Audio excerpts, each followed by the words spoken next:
Cahill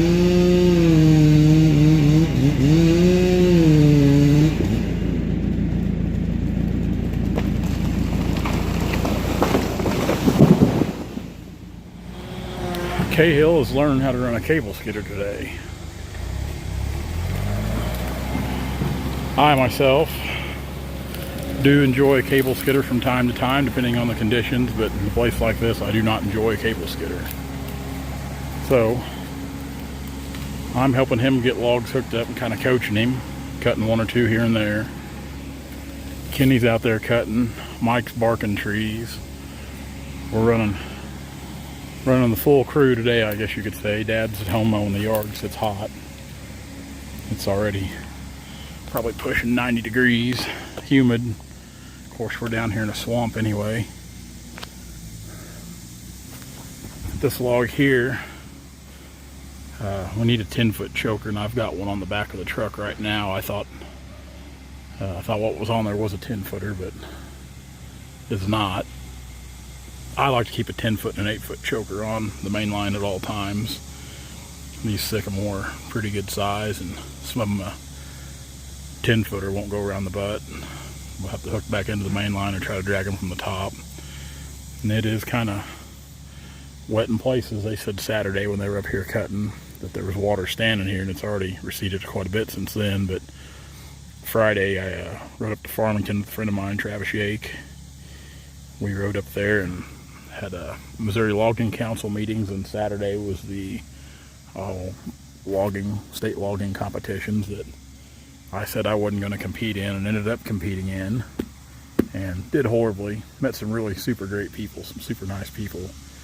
A gentleman by the name of Dustin. We kind of went through it together, and he was a pretty tough act to follow, man.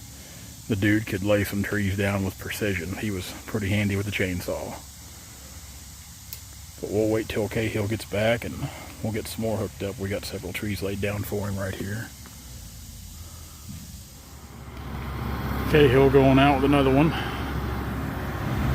Take her off the big zoom there. It's a pretty good sycamore as far as sycamore goes, I guess. I mean, I don't know, it's sycamore. I mean, it's either good or it's bad, and when you got stuff like that, it's bad. Over there, it's all just blocking or pallet material like that. I mean, it's starting to go bad, which this is pretty wet ground anyway down here. So I can see where some of this stuff would be pretty bad. You can look over there at that one, that first one I cut this morning there. It had a hollow spot in it there where it cut off. So they definitely need to be cut, thinned out. There's a good crop of younger sycamore here, younger trees, some pecan, a lot of pecan in here. That's pretty much what it is, pecan, sycamore, a little bit of box elder. Very few walnut. Got a walnut here, it's starting to die, little guy. Got one cut right there, as you can see. Then another one up there, it's barked and ready to cut. Mikey the super barker. Hello folks. We're gonna head in here in just a bit. It's after 12:30 and it's muggy and hot beyond belief. We're all soaked to the bone. We're gonna head in and grab a bite to eat. Then I've got to do some chasing around tonight. I've got to go down to Diamond, Missouri on some timber down there again.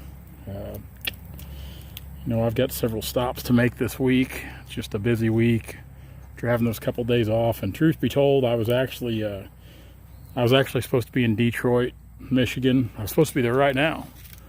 I was supposed to fly out this morning with some guys from TAG Truck Center. We were going up there to tour the Detroit diesel plant.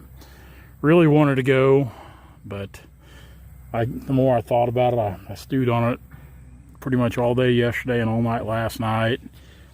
I had to fly out of St. Louis, which is a pretty good clip for me, about 4 hours or so, traffic depending, to get to the airport. But I hated to miss another 3 days of work after missing Friday and Saturday and really not doing anything yesterday. So you get down to it, really almost a full week of work. That's missing too much with all we got going on. So I didn't want to miss anymore, even though we're just cutting some stuff like this. We're trying to get some of these jobs we've had on the books cleaned up. Now there is some walnut here we should cut probably 6,500 to 7,500 feet of walnut off this job. I don't know how good it's going to be just by, like I said, this is pretty wet ground. And anytime you get in wet ground, the timber quality is questionable. At least I always think it is. Now, a lot of times on these little creeks, you know, it's usually pretty good quality stuff, but you get back up in here and it's just, when it's wet, of course, you can see this is kind of sandy, which up here in this part of the world where we're at, the dirt's usually pretty good, it seems like, for growing stuff. But yeah, so we'll wait and see. Hopefully we can knock this out in 4 or 5 days, weather depending and heat depending, because it's supposed to be back in the 90s for the first 3 days this week with storm chances, I think, pretty much every day after tomorrow.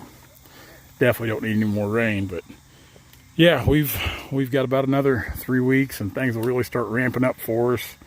We should be back up in northern Missouri, working here in another month and a half, which I'm excited about. You excited, Mike? Yep. Mike likes working up north. I do too. We all like working up north, but I'm most excited for breaking this hot weather and leaves start falling off, get back to logging temperatures. So Cahill's on his way back right now. We're gonna get this beast out of here. We'll grab it. We got a couple more over here we'll grab for him. Then I think I got just enough gas. I'm gonna lay that one down. Mike's got it barked right there. You can see the base of it. Now the reason we bark those is when these creeks get up, you can see all this sand. It puts all that sand and sediment into the bark of these trees. And you will cut about one tree and you will be just dull as a hoe. You won't do much cutting after that. If you do, you're just kind of burning through it. So something my dad taught me years ago. I mean, it's a pretty common deal for a lot of loggers in this area. It seems like I've had some guys that watch the channel, just they've never seen or heard anything like that before. But I mean, it just goes to show you logging's different everywhere you go, man. It's just things are different at each part of the country. In the last couple of years, I've learned so much about that, about how logging's different in each region of the country. So that's how we do it here, and it saves us a lot of sharpening, saves us a lot of time, gives Mikey a job. So Mikey goes in and barks all these trees ahead of us, and then we get to knocking them down. So here comes Cahill back.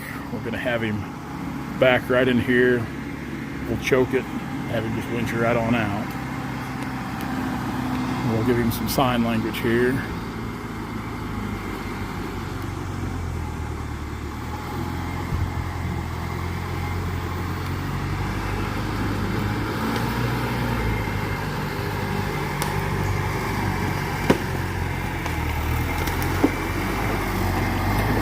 Got to get him a hard hat. I was on him last week about a hard hat.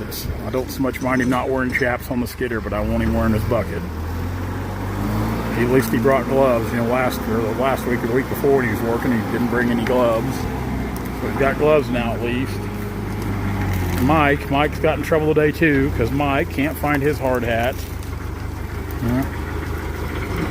Of course, I always wear my bucket. Don't matter what I'm doing. I always wear my chaps, even when I'm dragging along, because I got my chaps on. You just get in the habit. You always wear them. Put that long one on there, Mike. That 10-foot choker. That you got it right there in your hand. Yeah, that one.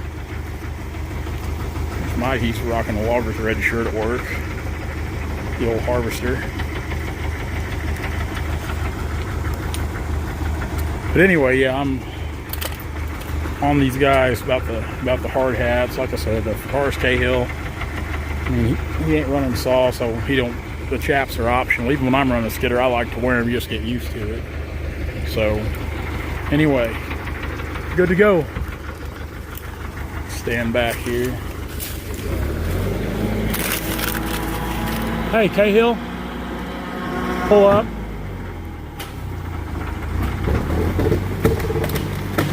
Yeah, all right, never mind. I'm an idiot. I won't tell the kid what to do. He knows what he's doing. Winch her in, yep, winch her in. First day running the cable skidder. He's getting the hang of it pretty good. You can see that old sycamore there, cut a little bad in the top even.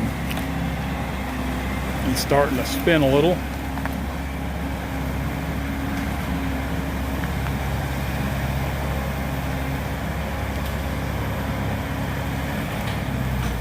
Goes. Yeah, he'll get the hang of her. I think he'll make a good hand. I really do. He's eager to learn. seems to enjoy it. Hopefully we can kind of get that instilled in him. I'd like to get him running a saw, get him to cutting. He's young enough. He's 20 years old. He's that age where he could make a good career out of it if he wanted to stick with it. So we'll wait for him to get back. We'll hook up some more, then get him out to the deck. Hey guys, if you like what you see, be sure to like, comment, and subscribe to our channel for all of our latest videos.